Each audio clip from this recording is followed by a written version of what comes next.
Some people say I have a warped sense of humor. I don't know what that means. I take it as a compliment. My wife and I have been married for 20 years, and Bonnie, and I mean this seriously, still doesn't get my humor. I can still get her with things, and she doesn't understand it's a joke. We're not talking about warped humor. We're talking about warping text here. So I've got the word warped in a document in your exercise file if you want to use it, called warped.psd. Please open that up. Now, you might not have this font. I've mentioned this before, but you probably do. Impact is a pretty common font. But if you don't, it'll tell you it's going to have to substitute the font. It's not about the font. It's about the technique. So let's come over here. Here's my warped layer. It is a type layer. Pick up your type tool. You do not have to select the text. Just be there. And click this button right there. Now, in warped text, well, it's been there for years. It's in Adobe Illustrator. It's called Envelope Distort. It does exactly the same thing, except you do have more control over it in Adobe Illustrator. But if we come here, you've got these things like, for example, well, you've got arch. That's about pretty simple. It arches it. You can bend it one direction or another. You can change the horizontal or the vertical distribution. Up to you.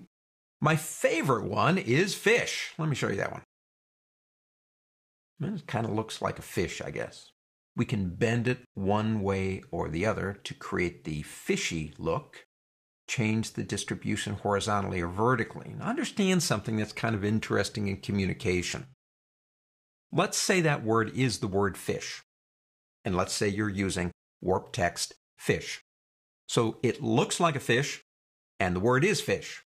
Studies show, I guess CAT scans or whatever, however they do it, is that when you're reading something and concentrating on words, it fires up the left side of your brain. And when you're looking at images and graphics, it kind of fires up the right side. So what we do in communication and marketing is if I can make a word look like what it really is, like the word fish, it lights up both sides of your brain and you're more likely to remember it. We call that double impact marketing, double impact communication. Just a thought. Okay, remember, this is vector. It is still text. I can come back here anytime I want to, re-access and change it. We can even do things like this. Go down to the FX button down here, for example, and maybe add a bevel and emboss. Why not? Maybe even add a drop shadow. If we click OK, it's still vector. I can take it all the way back to the way it was originally. Don't forget, if at any point you need to apply something to it that you can't do without rasterizing, you can go to the word type on the pull-down menu and you can go down to rasterize here.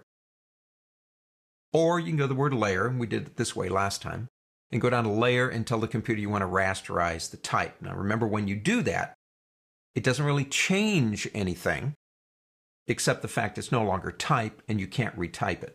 But it gives you the ability to do just about anything you want. Warped text in Adobe Photoshop. On to the next.